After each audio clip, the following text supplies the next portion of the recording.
আসসালামু আলাইকুম। আমি এই বিষয়টায় বেশি গুরুত্ব দিতাম না। মানে সহজভাবে একজন বলেছে বলেই কথাটাকে পিক করা, এটা দিতাম না। কিন্তু আমি দীর্ঘ সময় চিন্তা ভাবনা করলাম। ধরেন বিএনপি, তারেক রহমান বলেন, বিএনপি স্থায়ী কমিটির সদস্যরা বলেন, তারা নির্বাচন কমিশনে গিয়ে অথবা মিডিয়ার সামনে যখন কোনো কথা বলে, তখন এটা আনুষ্ঠানিক কথা। এবং আনুষ্ঠানিকভাবে যদি দলের প্রতিনিধি যায়, গিয়ে ইলেকশন কমিশন থেকে বের হয়ে যখন বলবে, তখন বলার কোনো সুযোগ নাই যে ওইখানে কেউ কোনো ব্যক্তিগত মতামত দিয়েছেন। ফলে 1971 সালের শান্তি কমিটি, সেই আদলে বাংলাদেশের শান্তি কমিটি গঠনের আলাপ শোনা যাচ্ছে। কথাটা আমার কাছেই অবিশ্বাস্য লাগতে থাকলো। কারণ বাংলাদেশে শান্তি কমিটি শব্দটা এমনিতে তো বইয়ের ভাষায় ভালো, শান্তি কমিটি শান্তি স্থাপন করবে। কিন্তু যত জায়গায় শান্তি কমিটি নামে বাংলাদেশের শান্তি কমিটি যতবার হয়েছে, ততবারই ওই কমিটিটা একটা বর্বর নিষ্ঠুর কমিটি হিসেবে পরিচয় দিয়েছে। এবং বিশেষ করে 1971 সালে 1971 সালে বাংলাদেশে হেন কোনো অপকর্ম নাই যেটার সঙ্গে শান্তি কমিটি জড়িত ছিল না। ইভেন দো এই শান্তি কমিটিতে কারা থাকতো?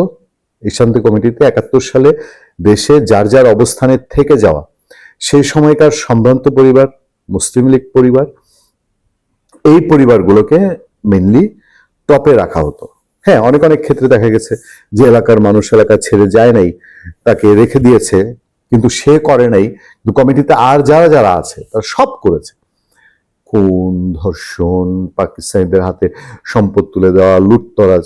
আমি একটা গ্রাম জানি, এই গ্রামটা কিংবদন্তি সঙ্গীত শিল্পী বাংলাদেশের সঞ্জীব চৌধুরীর গ্রাম।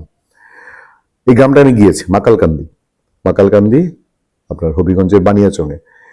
সেই গ্রামে গিয়ে আমি দেশ টিভিতে থাকতে সেই গ্রামের গণহত্যা নিয়ে একটা রিপোর্ট করেছিলাম। পাকিস্তানিরা ওই বর্ষায়, ভরা বর্ষায়, উতাল হাওরের ঢেউয়ের মধ্যে দিয়ে তারা সেখানে পৌঁছেছিল ওই শান্তি কমিটি রাজাকার আলবদরের হাত ধরে। সেই শান্তি কমিটির নামটা এবার 12 ফেব্রুয়ারি নির্বাচন সামনে রেখে এসছে। এজন্যই আমার খটকাটা বেশি লেগেছে। ভোটার স্থানান্তরের তথ্য নিয়ে, আচ্ছা এটা আমি আবার একটু বলে নিই। আমি কয়েকদিন আগে একটা আলোচনা করেছি, আপনারা দেখেছেন, এবং অবশ্যই সেটা ভারতের সংবাদ মাধ্যম এবং তাই ধরে বাংলাদেশের ইত্তেফাক পত্রিকা ধরে যে জামাত নির্দিষ্ট 162টা আসনে তারা ভোটার স্থানান্তর করেছে, তাও 1-1.5 বছর আগে। তারা যে আসনগুলোতে কখনোই জিততে পারবে না, সেই আসনগুলো থেকে তারা তাদের ভোটার সমর্থক মানেই তাদের দলের কর্মী, তাদেরকে আগে থেকে নির্দেশ দিয়ে যে আসনগুলোতে তাদের জেতার সম্ভাবনা আছে, কিছু ভোট আছে, ধরেন ঢাকা 17, তারেক রহমান যে আসন ইলেকশন করছেন, ওখানে যদি জামাতের আগে থেকে 50,000 ভোট থেকে থাকে, তারা সারা দেশ থেকে আরো 50-60,000 ভোটার ঢাকা 17-তে নিয়ে এসছে।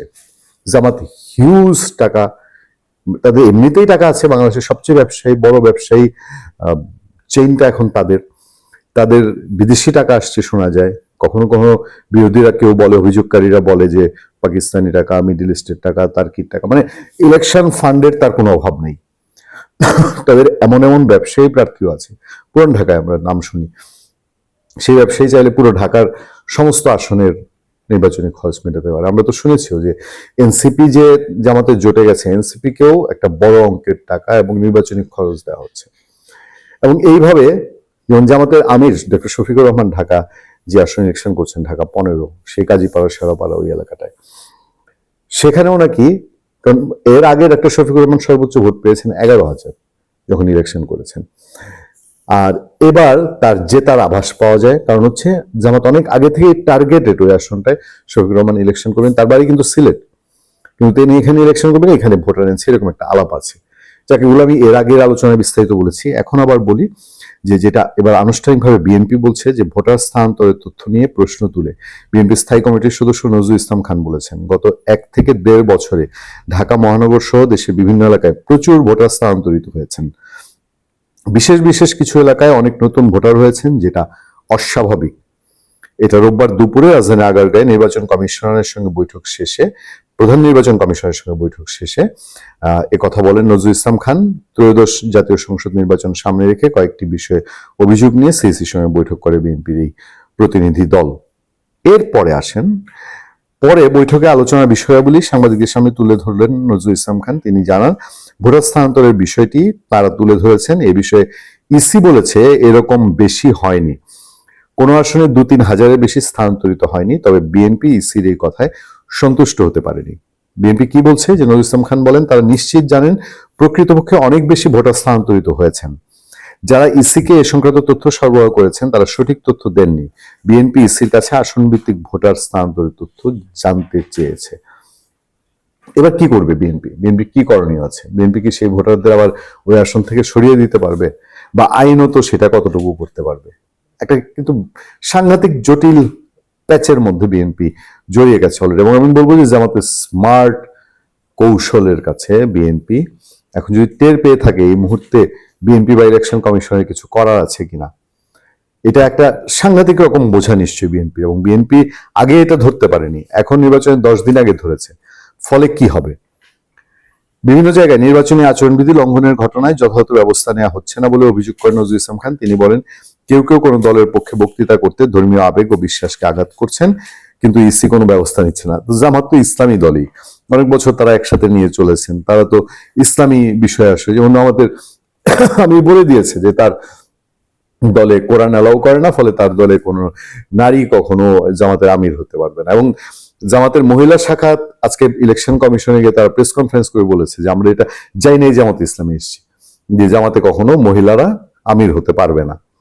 আচ্ছা, কোন কোন দলের পক্ষ থেকে বিভিন্ন নির্বাচনী এলাকায় যে ইস্যুটা দিয়ে আমি শুরু করেছিলাম আপনাদেরকে, এবং এইটা আমার কাছে মনে হয়েছে খুব সিগনিফিকেন্ট, কোন কোন দলের পক্ষ থেকে বিভিন্ন নির্বাচনী এলাকায় শান্তি শৃঙ্খলা রক্ষার নামে একটা শান্তি কমিটি গঠন করার কথা শোনা যাচ্ছে উল্লেখ করে নজরুল ইসলাম খান বলেন শান্তি কমিটি শব্দটাই আমাদের কাছে খুব অপ্রিয় সত্য, যদিও আমরা শান্তিবাদী মানুষ। নির্বাচন কমিশন বলেছে তাদের এ সম্পর্কে জানা নেই। খেয়াল করবেন দর্শক, বিএনপি স্থায়ী কমিটির সদস্য নজরুল ইসলাম খান জানান এবার দেশি 81টি সংস্থার 55,000 বেশি পর্যবেক্ষকের অনুমোদন দিয়েছে ইসি, এটসেট্রা এটসেট্রা। তিনি আরো বলছেন যে এর মধ্যে বেশ কিছু প্রতিষ্ঠান আছে তেমন পরিচিত নয়, কারো বিরুদ্ধে বিএনপির অভিযোগ নেই। তারা জানতে চেয়েছেন ইসির বিষয়টা গভীরভাবে বিবেচনা করে সিদ্ধান্ত নিয়েছে নাকি সাধারণ প্রক্রিয়ায় হয়েছে। ইসি বলেছে তারা বিষয়টি পর্যালোচনা করেছেন। আমরা জানি না এই যে 55,000 পর্যবেক্ষক, এই পর্যবেক্ষক শেষ পর্যন্ত কি পর্যবেক্ষণ করবেন বা এখনো কি পর্যবেক্ষণ করছেন।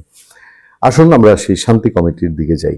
যদি সত্যিকার অর্থেই শান্তি কমিটি করা হয়, যেমন যার যার নির্বাচনী কৌশল, তাই আমি বিএনপির একটি নির্বাচনী আসনের কথা আমি জানি। একটি নির্বাচনী আসনে বিএনপি কেন্দ্র কমিটি করছে, প্রতিটা কেন্দ্রের মেনটেনেন্স, তার ক্যাম্পেইন, তার ভোটার আনা, তারপর ভোটারদেরকে উদ্বুদ্ধ করা ইলেকশনের দিন সেসবের জন্য।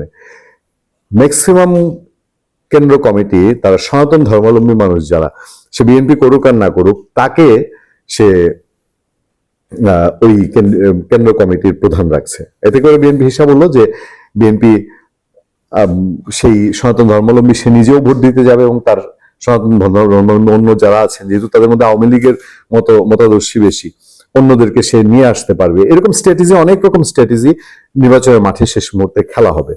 তো জামাত যে স্ট্র্যাটেজি 1.5 বছর আগে নিয়ে নিচ্ছে, এবং আরো তো নানান রকম তথ্য আসে, সেই স্ট্র্যাটেজি মোকাবেলা করা কি ইলেকশন কমিশন এখন কমপ্লেনের মাধ্যমে বিএনপি সমাধান পাবে? আর শান্তি কমিটি কি ওই বিএনপি যেরকম সনাতন ধর্মাবলম্বীদের দিয়ে কমিটি করছে, জামাত কি শান্তি কমিটির নামে কমিটি করে তার সর্বরকম কেন্দ্র মেনটেন্যান্সের প্রস্তুতি শান্তি কমিটির উপরে দিতে চায়? এই বিষয়গুলো একত্রিত করলে কিন্তু কোনোটাই সুখকর না, কারণ বাংলাদেশে এমন কোনো কেন্দ্র নাই যেখানে জামাত বিএনপি হাড্ডাহাড্ডি পজিশন থাকবে না। ফলে ওই কথায় চলে যায় যেটা ইলেকশন হবে না অন্য কিছু হবে। ভালো থাকবেন, সুস্থ থাকবেন। আপনার সাথে আমি আতিক রহমান, পূর্ণিয়া।